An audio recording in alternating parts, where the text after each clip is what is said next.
ભગવાન ઈસુનો શુભ સંદેશ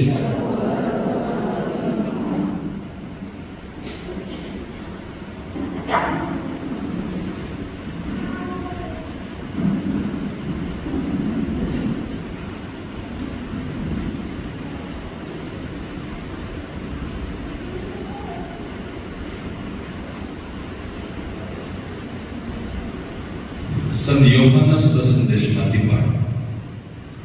હવે એવું બન્યું કે લાઝરસ નામે એક માણસ માંદો પડ્યો. તે મરિયમ અને તેની બેન માર્તાના ગામ બેથાનિયામાં રહેતો હતો. જે મરિયમે ઈસુને અત્યંતથી અભિષેક કર્યો હતો અને તેમના ચરણ પોતાના વાળથી લૂછ્યા હતા. તે મરિયમનો ભાઈ લાઝરસ માંદો પડ્યો હતો. એટલે એ બહેનોએ ઈસુને કહેવડાવ્યું કે પ્રભુ, તમારો વાલો મિત્ર માંદો પડ્યો છે.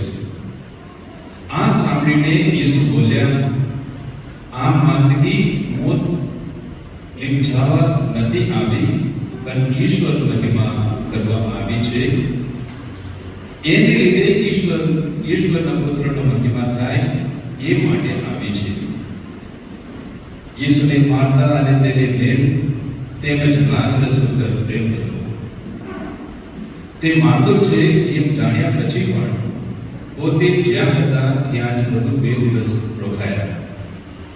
ત્યાર પછી જ તેમણે પોતાના શિષ્યોને કહ્યું, ચલો આપણે પાછા યહૂદિયા જઈએ. શિષ્યોએ કહ્યું, ગુરુજી, હજી હમણાં તો યહૂદીઓ આપણે પત્ર મારી નાખવા તૈયાર હતા, છતાં પાછા આપ ત્યાં રહો છો? ઈસુએ જવાબ આપ્યો, દિવસના 12 કલાક નથી હોતા? જો કોઈ દિવસે હરફર કરે છે તો તે ઠોકર નથી ખાતો, કારણ તેને આ જગતનો પ્રકાશ મળતો હોય છે. પણ જો કોઈ રાતે હરે ફરે છે તો તે ઠોકર ખાય છે, કારણ તેને નથી હોતું. એટલે આટલું કહીને તેમને કહ્યું, આપણો મિત્ર લાઝરસ ઊંઘી ગયો છે, પણ હું તેને જાગાડવા જાઉં છું. ત્યારે શિષ્યોએ કહ્યું, પ્રભુ, જો તે ઊંઘી ગયો છે તો તેને આરામ થશે. જો કે ઈસુ પોતે તેના મૃત્યુની વાત કરતા હતા, પણ પહેલા લોકો એવું સમજ્યા કે તેઓ સામાન્ય ઊંઘની વાત કરે છે. એટલે પછી ઈસુએ તેમને ફોટ પાડીને કહ્યું, લાઝરસનું મરણ થયું છે. સારું થયું કે હું ત્યાં હતો. એ તમારા હિતમાં છે, એથી તમારે થશે.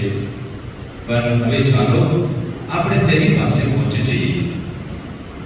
ત્યારે તોમા અર્થાત જોડ્યું પોતાના શિષ્ય બંધુઓને ઉદ્દેશીને કહ્યું, ચાલો આપણે પણ જઈએ અને એમની સાથે મરણ વેઠીએ. હવે ઈસુ આવીને જુએ તો લાઝરસને કબરમાં પડ્યો 4 દિવસ થઈ ગયા હતા. બેથાનિયા યરુશલેમની પાસે જ હતું. પૂરા 2 કોસનું પણ અંતર હતું. અને ઘણા યહૂદીઓ માર્તા અને મરિયમ પાસે તેમના ભાઈનો ખર્ચ કરવા આવ્યા હતા.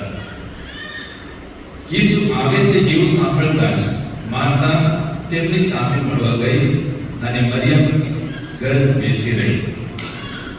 માર્તાએ ઈસુને કહ્યું, પ્રભુ, આપ જો અહીં હોત તો મારો ભાઈ મરણ ના પામે. મને તો હજી પણ ખાતરી છે, ઈશ્વર પાસે આપ જે કંઈ માંગશો તે ઈશ્વર આપને આપશે.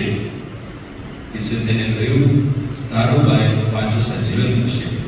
માર્તાએ કહ્યું, હું જાણું છું કે પાછો સજીવન થશે છેલ્લા દિવસે પુનરુત્થાન વખતે. ઈસુએ તેને કહ્યું, હું જ પુનરુત્થાન છું અને હું જ જીવન છું. જેને મારામાં શ્રદ્ધા છે તો પણ તે જીવતો થશે. બલકે મારામાં શ્રદ્ધા રાખનાર કોઈ પણ જીવતો માણસ કદી મૃત્યુ નહીં થાય. તું આ માને છે? માર્થાએ કહ્યું, જી પ્રભુ, હું માનું છું કે જગતમાં આવનાર હતા તે ખ્રિસ્ત ઈશ્વર પુત્ર આપ જ છો. આટલું કહીને તે ચાલી ગઈ અને તેને પોતાના બેન મરિયમને ખાનગીમાં કહ્યું, ગુરુદેવ અહીં આવ્યા છે અને તને બોલાવે છે. એ સાંભળીને મરિયમ ઝટપટ ઉઠીને ઈસુની પાસે ગઈ. ઈસુ હજી ગામમાં આવ્યા ન હતા, પણ માતા તેમને જ્યાં મળી હતી ત્યાં જ હતા. તે યહૂદીઓ ઘરમાં મરિયમને દિલાસો આપતા હતા. તે ઝટપટ ઉઠીને બહાર જતી રહી. જતી જોઈને એક ખબર આગળ રડવા જાય છે એમ માની તેની પાછળ ગયા.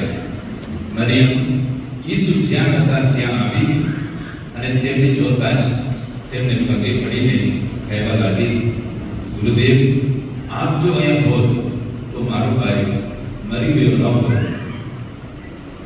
એને રડતી જોઈને અને એની સાથે આવેલા યુવતીઓને પણ રડતા જોઈને ઈસુ ઊંડા વિશ્વાસો નાખ્યો અને તેમનું અંદર વળવાઈ ગયું.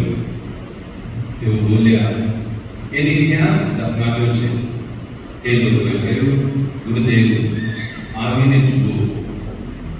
ઈસુ રડી પડ્યા. એટલે યુવતીઓ કહેવા લાગ્યા, જુઓ, તેમને તેમના ઉપર કેટલો બધો પ્રેમ હતો.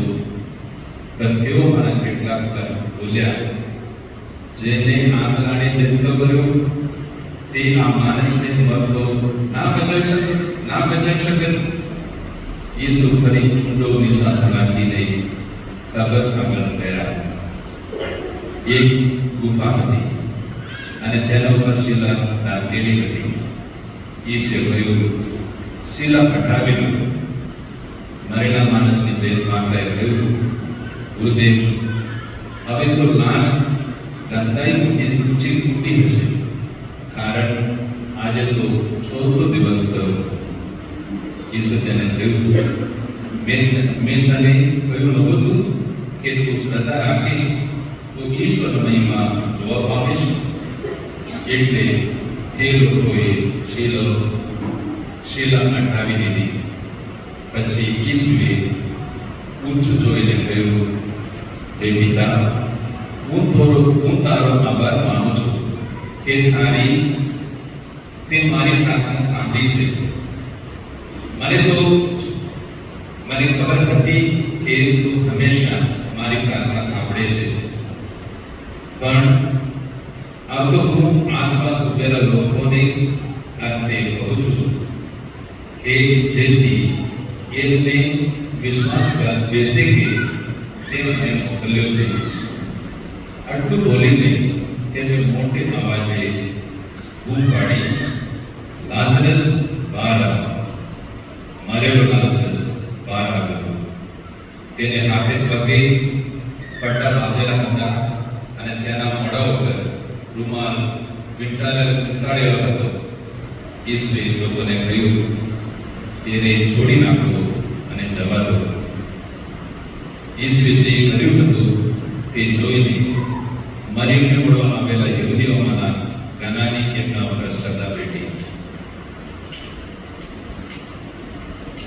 આ પ્રભુની વાણી છે.